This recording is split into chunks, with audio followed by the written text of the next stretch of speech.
Thank you so much. All right. So great intros. Thank you for that. I'm Gautam. I'm a co-founder at Guitar.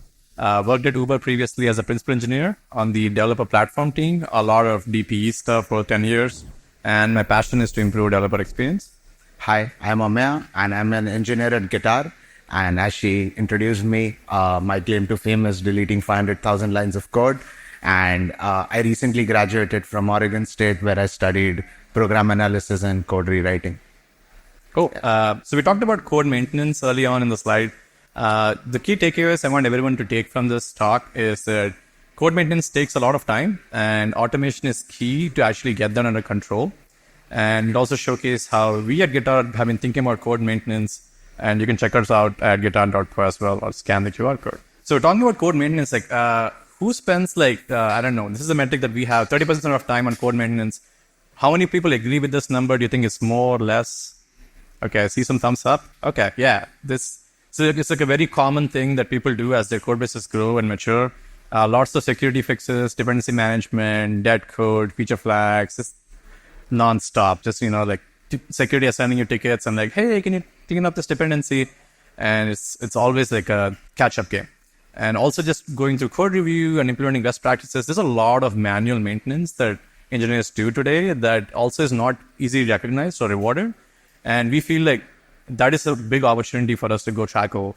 And the reality, however, today is that I think a lot of talks mention this at DPE. Teams are being asked to do a lot more with a lot less.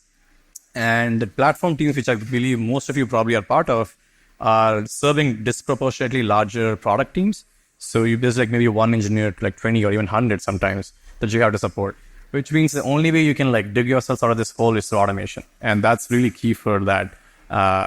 To be able to be efficient at that scale. However, when we were working at Uber, we noticed that a lot of the solutions available are not sufficient. They at most give you like a nag, like if a test happened, go fix it. Rarely someone goes and actually does the thing. Or they don't really integrate well into existing tool chains. So they might have a great UX, but it may not show up in your code review tool. So you have to go build some integrations or, we call it like stitching up the developer experience where you kind of make it look like one seamless thing, but it has seams at the end. You can see it. And a lot of the times, like even if they do automate, they're not cross-language. So we'll see tools that are very specific to one ecosystem, but modern code bases are not just one language. How many of you have just one language in their code base here? I thought I would see someone, but okay. Usually it's like back-end, front-end, mobile. If you do VR, like Meta does, there's a lot of stuff that you have to maintain across different platforms. So you need something that actually works across platforms. And doing it with those many constraints is a very hard problem. We found this out in Guitar as well.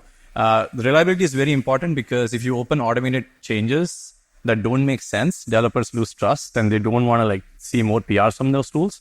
Accuracy is very important so you don't fail your builds. Coverage is important because you can't miss stuff because that means that you might think the problem is solved, but it's actually bunch of stuff left around that you still need to go clean up. And also performance is important. You don't want these tools to take forever. You want to be able to quickly iterate and get feedback from them so that you actually get the value and are able to commit this into your main branch quickly. And to talk about why it is hard, Amir is going to walk you through some example use cases. Hey, Gautam, thank you for setting up the importance of automation. So why is it hard to migrate? I will now walk you through like two test cases. The popular one, JUnit 4 to 5. I think this is like a migration that everyone wants to do or knows someone who wants to do or has done it in past. So now if you want to automate a change like this, as you can see it on the screen, you basically update the imports, you update the annotation from run with to extends with, before class to before all, ignore to disabled. And you might be like, what's so hard to automate? I can just write a sed script and get done with it. Maybe, but migrations do get hard. Now look at this example. When you move from JUnit 4 to 5, the assert not null, the arguments get swapped. Now this gets trickier now, in your sed script. It even gets trickier when you have to add an import at the top of the file because now you have to do this change and then add an import if it does not exist. It can be even a bit more difficult if you decide to move to the Hamcrest version where you have to add the third argument, not null value, and you have to also do the imports for it. obviously by checking if it exists or not. It can get even more difficult. Like here in this example, this is a test that is expecting an exception. But now in JUnit 5, instead of the annotation, what you have to do is you have to use the assert throws API and use the exception as the first argument there and move the body of the method into the lambda expression, which is then passed as the second argument to the assert throws. And now you can see how it is starting to get more and more difficult. I think the ultimate difficult is like if you have like custom JUnit runners which are like using reflection. So you had the request API in JUnit 4 and JUnit 5 has this launcher discovery request, which requires a launcher, a listener, and you have to like put all the objects into one another and then get the same result out. So you can see how hard it would be to move from 1 to 6, from 2 lines here to 6 lines there. And I hope you guys understand the kind of expertise that is required to do these kinds of changes in practice and also at scale. And as Gautam mentioned, it has to be reliable, efficient, and so on. We also, another important task that we do as software engineers who maintain code is cleaning up dead code. So one case study for dead code cleanup are stale flags. So I think everyone here might know someone or might be using feature flags. So the thing with feature flags is that you introduce a feature flag when you want a new feature, but you soon forget that the feature has been completely rolled out to all your audience. And now you have the dangling logic in your code, which never gets executed in practice. Imagine if by accident that, that code path gets, executed.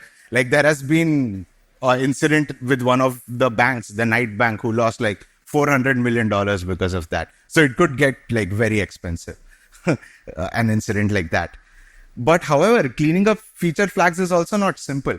So let's take this very simple Android example where you have a Java interface with a new banner interface method, and you have a Kotlin client which is using this new banner interface method and either displaying the new banner or the old banner. And at the bottom, you have the Android components, which are the banners themselves. Now, if I have to delete this feature flag saying that, okay, old banner is not available to anyone, and I've completely rolled out new banner, I would first go and delete the flag itself. Makes sense. But then I'm going to get compilation errors. So I have to like propagate this value everywhere. So wherever it's used, I'm going to replace it with true. Then I have to fold this disjunction into a true. Then I'm like, oh, this if true else doesn't make sense. So let me remove the else branch. So you remove that. But then it's like, oh, now I have unreachable code because there's a return and then you have like print and return. So you have to also delete the unreachable code. And then you find that, oh, now I end up with the unused code. And now you have to also delete the unused code. So basically it's like I'm morphing into a compiler and expecting all developers to like do these kind of cleanups on a regular cadence is just like a drag on the developer velocity. So we at Guitar are trying to solve this problem. Oh, sorry. And the bigger problem is also that, you have to do it across many languages. Like you just don't have, like he mentioned, just not a Java code base. You'll have Java, you'll have Kotlin, you'll have a Go backend, you'll have an iOS app, and you'll have like front end in JavaScript and TypeScript. And you might be using feature flags everywhere, and you might want to do the same process that I showed you earlier in all these code bases. Now this gets hard, right? Now, first I have to do a complex refactoring, and then I have to do it across many languages also. So at Guitar, we automate this maintenance. And how do we do it? We actually developed our own framework to write these kind of refactorings. So we developed, created Polyglot Piranha. So Polyglot Piranha is a domain-specific language with which you can craft polyglot refactoring tools. So basically, in this DSL, you can write a program, and this program is like your refactoring tool, which will work across multiple languages. I actively maintain it. And if you want to know more about the theory behind the cool tech, then you should please go and read the paper, A Lightweight Polyglot Code Transformation Language. And it was recently published at PLDI, which is like the top PL conference. And yeah. So I was actually very successful when I applied this tool at Uber. We managed to merge 1,800 PRs, and half of them, or more than half of them, were cleaning up stale flags, and the rest of them were migrating from the code from PowerMock to Mockito, or doing some internal migrations for Uber's internal APIs. Our study found that more than 90% of the changes required no manual intervention. So we created a PR, and the developer just reviewed and landed it. So it was like a very reliable PR that we could create. It affected like more than 500,000 lines of code, deleted / migrated. And we estimate that that's like 29 equivalent to a team of 29 devs working for 6 months doing this work.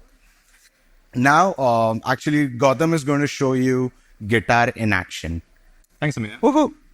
So, Amir talked about how we did this back at Uber. You could obviously like work on the open source project and extend it to your use case, but that requires a lot of knowledge and a bunch of infrastructure. So we at Guitar took that tool, took it to the next level, made a product that you can basically use out of the box. So here you can see the JUnit 45 migration. We ran it on an open source project, Tornado VM. You can check out GitHub. It's migrated like a few thousand lines of code, did the Maven migration, updated the requires and the module info, changed all the assert statements. And this is done all through static analysis. There is no LLM involved in any of this stuff. It's all declarative. But there are cases where LLMs could be interesting, especially when you have very specific context of what's going on.